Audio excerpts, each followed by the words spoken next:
Right now, we have a disproportionate burden of what we deem to be essential businesses being borne by lower income folks, not because they are heroes in their own right trying to save the world, but because they just need the money. And I don't think that's necessarily fair to put that burden on poor folks. You're listening to Law and the Pandemic, a production of UC Hastings Law School and its Center on Legal Technology and Innovation, LexLab. We're your co-hosts.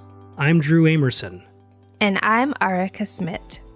Today, we speak with Professor Manoj Viswanathan to get an overview of the Coronavirus Aid, Relief, and Economic Securities Act, which is also known as the CARES Act. Professor Viswanathan teaches doctrinal tax courses as well as the UC Hastings Business Tax Practicum for social enterprises. His research focuses on tax policy, economic development, and the regulation of tax-exempt organizations. Professor Viswanathan, welcome to Law and the Pandemic. Thank you. Happy to be here. We're happy to have you here too. We asked you to come today because we've been watching one of the impacts that the pandemic has had on our society is economic activity has really been grinding to almost a standstill. In response to that, Congress passed a stimulus package, the CARES Act, that included over $2 trillion in funding. And I was hoping that you could, first of all, just give us a bird's eye view of the implications of that act. Sure. So the CARES Act has a bunch of different provisions, and like you said, it's a bit over $2 trillion. And so the different categories of relief that are in the bill, there's about $560 billion going to individuals, about $340 billion going to state and local governments. Small businesses are another around $380 billion, corporations $500 billion. And so another way to break down the provisions are in the form of tax provisions and direct spending provisions. So some of the relief that's built into the act is in the form of just tax incentives to get people to do certain things, or just straight up money given to people. And that's to be contrasted with some spending programs where it's just not formally done through the tax code. And so those are the two like rough categories of what's in the CARES Act: tax provisions and then direct spending provisions. And if you could put a dollar figure on those, how does that break down? How much are the tax provisions worth? Well, formally, the tax provisions are listed at about $560 billion. So roughly about a quarter of the provisions that are in the bill are tax. And so, there's another chunk, another about 25%, that's just in the form of the payroll protection plan, which is an incentive program just to keep people working and hired by small businesses. So those two things together, it's over half of the relief that Congress has planned. Yeah, and if we could look at the tax provisions first, what are some of the programs that the CARES Act sets up there? Yeah, so the lion's share of the tax provisions, the tax relief, is going to be the recovery rebates. That's about $290 billion. And this is just straight up money that people are just getting from the government. And so it's pretty straightforward. If you meet an income threshold and you are of a certain status, you get a certain amount of money, $1,200, $2,400 if you're married, more if you have kids. There are some nuances to this. Folks who can and can't get it based on certain characteristics. The next couple of things are business related. So you've got a couple of changes to how losses are applied for certain taxpayers. And so the loss provisions, which are a combination of both what we're going to call net operating losses and just excess business losses, and I'll unpack what those means in a little bit. But previous law, in other words, the way that these losses were applied were a little bit limited after the 2017 Tax Cuts and Jobs Act. And so what this new bill does is that it loosens some of those restrictions and lets businesses use their losses in ways that they weren't allowed to do. So basically, if you were suffering a loss during tax years 2018, 19, and 20, you've got more flexibility in how you can use those losses. Got it. And then you also mentioned the PPE program. How is that different, and what is that about? Yeah, the PPP program is technically a program for small businesses, and it is just an injection of cash to let small businesses spend on primarily payroll costs through what should be a forgivable loan. And so if you are spending 75% or more of these loan amounts on payroll, that's the max, sorry, the minimum that you have to spend to be eligible on payroll, then you've got the ability to have this not really be a loan, but turn into a grant. And so it'll be a forgivable loan. You've got to spend the money down within 8 weeks of getting it. And there's a cap on the salaries you're allowed to pay your employees. And there's also a fixed dollar amount of funds available. And so that's actually in contrast to how the tax provisions work. So if you think about a direct spending program, it's limited. The spending program is allotted a certain amount of funds. And so the PPP, the initial round, I think was around $350 billion. And so there was talk of the funds running out, which is true. People lined up, applied for the funds, and once the money ran out, the money ran out. And there was a second round of about $300 billion where folks got additional money, but that's a direct spending program. Once the money's gone, the money's gone.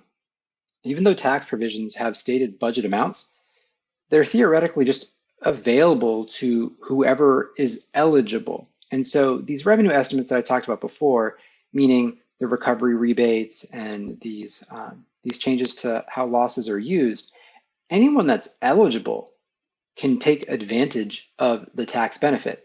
The dollar amounts that I cited for the quote unquote cost of those provisions is just an estimate, how many people will take advantage. And that's actually a pretty big difference between how the tax provisions work and the PPP works, or any other direct spending program. So if businesses weren't able to participate in the Paycheck Protection Program, PPP, and just because of timing, the money ran out, access, what tax provisions should they be looking at? What are notable tax provisions they could be taking advantage of as an alternative to that program? Yeah, so we can dig a little deeper into some of the other things that businesses might be eligible for. And so we talked about the loss provisions, and that's actually a fairly significant one. And I want to say that there is a bit of an overlap when we're talking about tax provisions for businesses and tax provisions for individuals, because a lot of business activity is run through sole proprietorships or other non-big C corporation entities like an S corporation or an LLC. And so lots of LLC activity and S corporation activity are reported on individual tax forms. And so you can be subsidizing and benefiting business activity through potentially an individual tax provision. So there's not specifically a clean break between these two things. So I guess we should get into some details about how these loss provisions work. So after the Tax Cuts and Jobs Act, if you had a net operating loss, which is an excess of losses relative to the income that your business generated, you're pretty limited in your ability to carry those losses backward. Meaning if you had a loss this year, you weren't allowed to go back to a previous year and amend your return and get a refund. Before the Tax Cuts and Jobs Act in 2017, you actually were. You were allowed a couple of years to do that. And so other than farming and some other specific industries, the Tax Cuts and Jobs Act stopped that. So the change here is that for these next, for this tax year, and actually retroactively for 2018 and 2019, if you do have an excess amount of net operating losses, you can carry that backwards for 5 years. So the way to think about that is, if you have a loss in this year, which a lot of businesses would, you can use that loss to go back in time, reduce your taxable income, file taxes, retroactively amend your return and get money back. The other big change is that it used to be that only 80% of your taxable income could be offset from these business losses, but now it's going to be 100% for the next couple of years. And so that is a provision that applies for both corporations and individuals. But the thing specific to individuals who are operating businesses is that you had this rule before where your excess business losses as an individual were pretty limited. You weren't allowed beyond some threshold amount. You weren't allowed to take losses from one business activity and use them to offset losses in another business activity. So if you had some activity A, like if you were actively involved in some kind of rental activity and you also ran a pizzeria, you couldn't take losses from one and use it to offset income from the other. You were allowed some threshold amount, and the threshold amount was pretty high. If you were single, it was $250,000, but beyond that, you couldn't do it. But now you're allowed to fully do it. And so there's just additional flexibility in what losses this year can be used for. And so combined, these two changes to how losses can be applied, it's about $190 billion. So it's not quite what the recovery rebates are, which is 290, but it's a decent chunk. I'm curious about that 190 million figure you came up with, because you're saying, and it's billion. You're saying that we can take your business losses from this tax year and potentially amend your returns from the previous 5 years to write off the losses in those returns. How do we know it's not going to be more than the $290 billion figure? We definitely don't know how much it's going to be. And I should say, I read my number wrong. It's 160, not 190 billion, the estimated amount. 160. Yeah, and so this is all based on an estimate done by the Joint Committee on Taxation. So they're estimating what the behavioral changes that are going to be induced by these tax provisions. And so that's the uncertainty of budgeting through the tax system, in that you don't really know, because you're trying to estimate how people are going to behave. With the PPP, you know pretty much exactly how much money the government is putting into it because it's been allocated a dollar amount. And Arka, to get to to answer your question with a different provision, other things that businesses can take advantage of are credits for paying employees. So businesses have to pay some portion of payroll taxes on employees' wages. Employees are pretty familiar with seeing FICA on their paycheck stub. That's only one piece of the payroll taxes that are owed. The other piece is owed by employers. And so the CARES Act has given employers some benefits with regard to paying these payroll taxes. So the first thing is they're allowing them to just defer paying some of the payroll taxes. Usually you have to pay every quarter the payroll taxes that you owe as an employer. This isn't forgiving the taxes that are owed. It's just delaying it. And the other thing is they're giving employers a credit for both certain types of wages that are being paid. If you're paying your employees to take some paid sick time or some family leave, there's some credits there. There's also just credits for employees generally for hiring them. And so you can get credits for the payroll taxes that you owe as an employer via the CARES Act. And so these benefits aren't going to be as expensive, at least according to the Joint Committee on Taxation, as the recovery rebates or these expanded loss use rules. But they might be significant depending on the particular situation that the business is in. And smaller businesses, ones with less than 100 employees, have more flexibility in the credits they get and the types of creditable activities their employees are doing. So could you give me a concrete example of a business, the losses, the time frame of the 5 years, how you go back and claim that and refile? Yeah, and I should say, frankly, this is so new, a lot of the stuff, that there's a lot of details that are still left to be figured out. It's a guessing game on a lot of fronts. And so, but your specific question, how does one go back and amend their returns? You just have to download the prior year form and change the numbers in it, pay a filing fee, and you've effectively refiled. Individuals can always do this. Individuals have about 3 years to file previous returns based on additional information that might come up. And businesses, it's the same thing. You can just go back to last year's return and claim a loss from this year because of the pandemic. And so the reason why it's being structured in this way is because if you try to create tax incentives that apply for whatever you're doing this year, you're going to have to wait until after you file. And so you might not get all that information. This loss relief provision applies to this year, 2019, and 2018.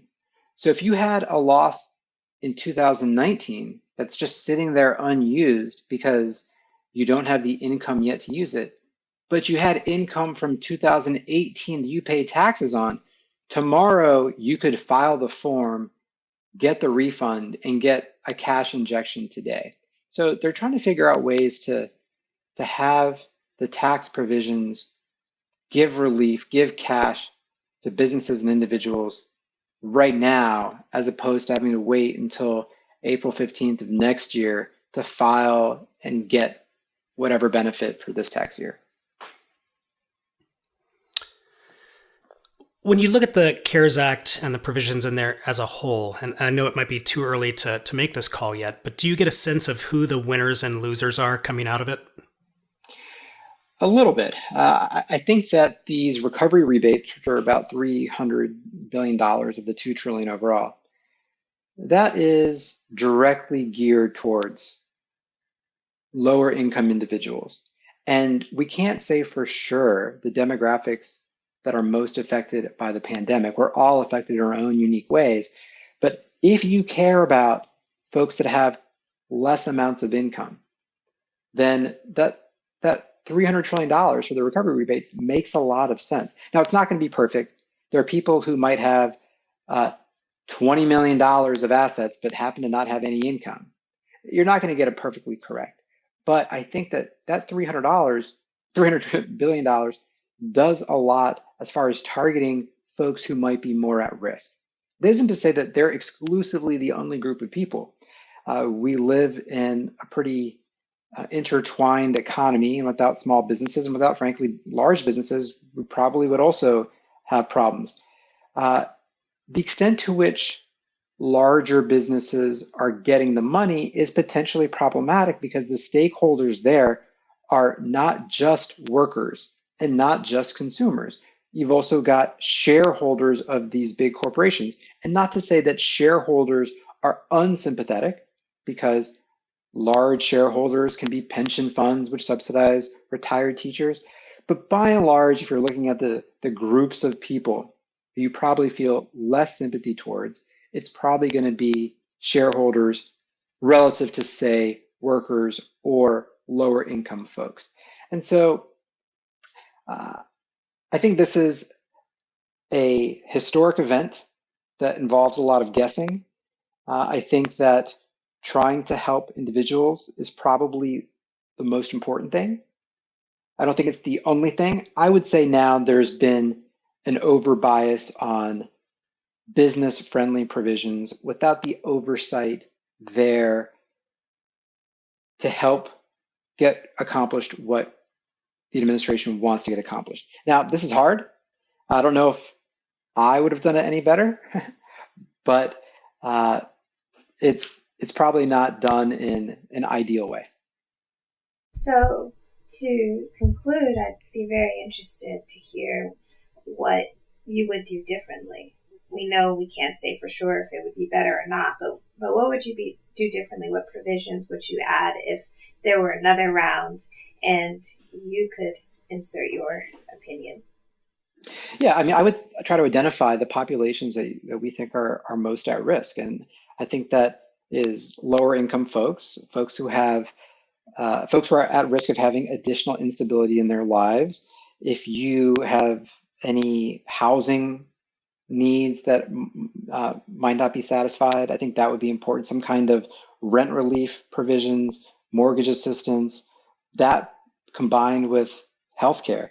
Right now, we have a disproportionate burden of what we deem to be essential businesses being borne by lower income folks, not because they are heroes in their own right trying to save the world, but because they just need the money.